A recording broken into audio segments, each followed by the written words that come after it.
In a tiny little corner of the vastness of the internet, there is an indie gacha game that is, by its fans, considered the best on the market. This hidden gem is called Limbus Company. Today, I'm not just going to talk about why this game is amazing, but I'm also going to advocate for more people to talk about this game. Most importantly, for me at least, I'm going to show you how this little indie game changed my entire streaming career, and yes, give my takes on the game at the same time. Many of us desire to become content creators. In fact, I've seen in a few places where it's the #1 job teens want when they grow up. So when I started the channel, it was just my friend Tim and myself playing Elden Ring, trying to get him the Platinum Trophy. And let's just say, it did not go very well for the channel. But then Night Rain was announced, and I thought, hell yeah, we can get ahead of this trend and hop on as the hype rose. I thought this was my best chance to blow up as a streamer here on YouTube, so I started down that path. And well guys, as you can see, the only thing that worked were my long-form videos on the best and worst types of players. But the things FromSoft games seem to be great for, like challenge runs, were not something people seem to be interested in. And honestly, it was a bit of a low place. Because guys, this channel has been a bit of a project of love for me. It really has. So when I first heard of Limbus Company, my team and I had a bit of a talk, and because at the time we were focused on what FromSoft was doing, and that was Night Rain, and honestly, I did not believe that Project Moon really fit the channel very well.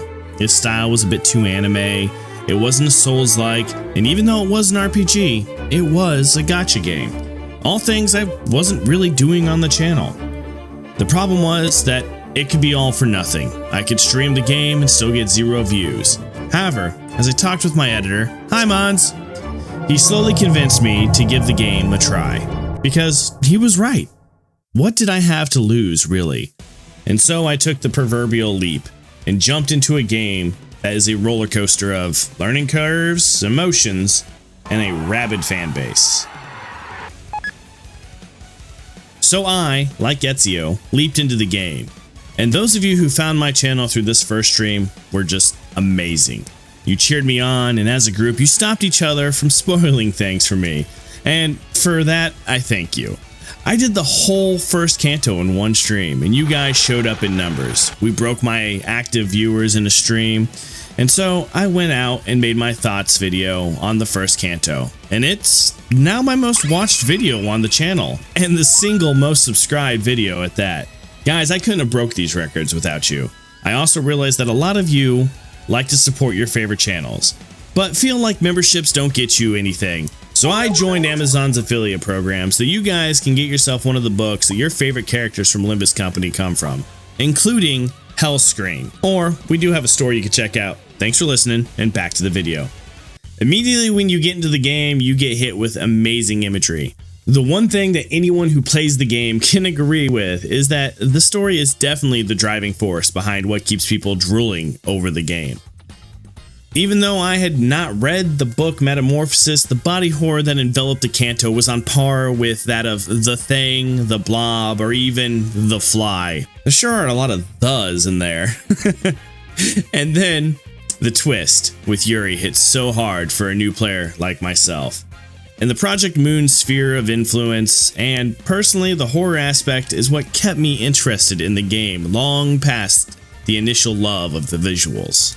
However, this is where we run into our first problem with loving this game. When streaming this game, even though people stopped each other from spoiling something in the game, they can't keep their opinions of the Kantos from being voiced. And the less than stellar opinion about Kanto 2 almost turned me away from the game entirely. And then there were the questions that nagged at me. Would people still keep watching me after the first Kanto? Or were they just interested in watching my experience with said Kanto? Would they just forget that I even existed and go watch something else afterwards? And so we have the disappointment of Kanto 2. When bringing up people's preferences to each Kanto, it generally tends to go Kanto 3, then 1, and then 2. Which means that after the highs that came from Kanto 1, I came into Kanto 2 already feeling like this was not going to be as good. Immediately, the cracks started to show in the stream, It had a bit less energy due to no one expecting anything from the Kanto 2 experience.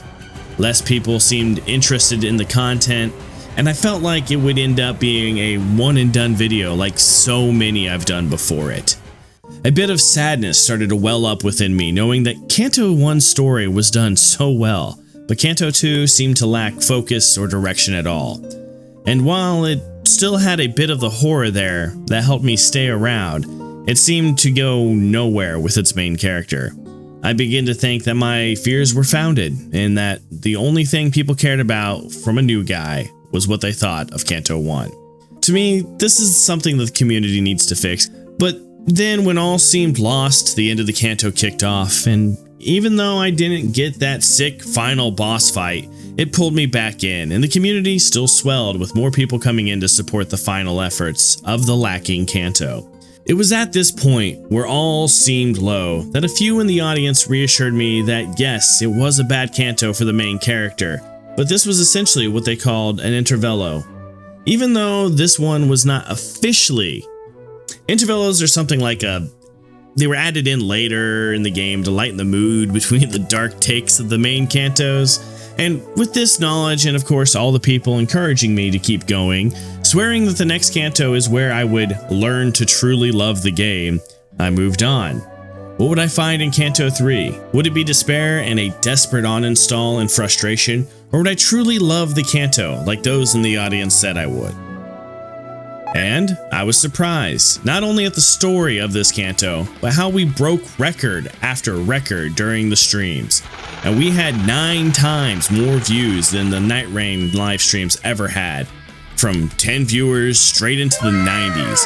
While my jaw definitely hit the floor from the amount of views, the story somehow made it go even lower with how good it was. So now we're going to get into my review of Kanto 3. We have finally reached the Kanto that everyone said to hold out for, to see if I'd like the game or not. And it's a good thing I followed anime's rule of 3, because that let me see how awesome so many aspects of this game can be. But did it have problems? Honestly, I wasn't certain if the game could come back from the lack of interest that Kanto 2 brought in. And to me, 𝐸𝐴 is basically Zenitsu from Demon Slayer with an axe. And somehow less bitches? So again, I wasn't certain that this would do it for me. As the stream went on though, more of the community rallied behind the run on the Kanto. So what did I not like about 𝐸𝐴's Kanto? What did I like? Was it good? First things first, I thought 𝐸𝐴 was a bit of a joke character, like Don coming into this Kanto after he was forced to join the mariachi band in the second Kanto. But damn, was he surprisingly a deep character. And that's it. The only thing I can really think of was a preconceived notion of my own, not even something that the game really did. I also want to take a minute to apologize for something I said in the Kanto 2 video, where I called 𝐸𝐴 and 𝐸𝐿 knockoff Team Rocket characters. Let's just say that the close of these characters' storylines was shocking and brutal, and proved that they could be trusted. The story in this Kanto has so many deep story beats, with a huge emphasis on the duality of being a young man with responsibilities. This duality is shown in 2, probably more, but 2 different ways that I could easily see. The first way is how his family expects him to follow their choices and become artificial in ways, while he can't stand the thought of it at all. And the other, much more subtle way, is how he is constantly being pulled between Cromer, she who grips, and Damon, one of which wants him to break free of his family and help destroy those non-human abominations, and the other would like him to be himself. The real irony here is that choosing Cromer is what you would expect for him to be rebelling against his social obligations, but when you really think about it, she would just be switching the chains of his family for a more fanatical set of chains, where to truly be himself would have been to go down the route that Damien suggested to him. Sorry for going so deep there, just my take on a surprisingly deep character. When it comes down to this Kanto's return to horror, it's done in an awesome, almost Strangers-like way, at least for everyone except 𝐸𝐴, as Cromer and her lackeys slowly slaughter the town, and no one there expected the Spanish Inquisition, did they? The music swells in all the right places, and the infinite horror of Kaido hunting you down, like Nemesis in Resident Evil, through most of the Kanto, where all you hear is the approach of a giant nail scraping the ground. All of these things are grandiose gestures, but even the game-changing or emphasizing small things, like if you have Sinclair's Inquisitor skin on, the in-corp Sinclair, you stun the boss for the first round. It just makes this whole Kanto on a way different level. So, is it good? Hell yes, it's damn good, honestly. I can't wait to see what future Kantos have in store for me. Hell, you guys were even there in droves. Over 90 people in my live stream for this Kanto, making it my record-breaking stream. So thank you guys so much. Well guys, there was so much to break down in Kanto 3. I could do a whole video on it. If that's something you guys would like to see, let me know in the comments section down below. Who knows, my take might be completely misinformed. Don't forget to like the video and subscribe so you can see when we go live in the future with streams or drop new videos. Also, we have a Discord and you can become a member of the channel and have an even greater say on what I make in the future. With that being said guys, remember, be good to each other. See you in the next video. Peace.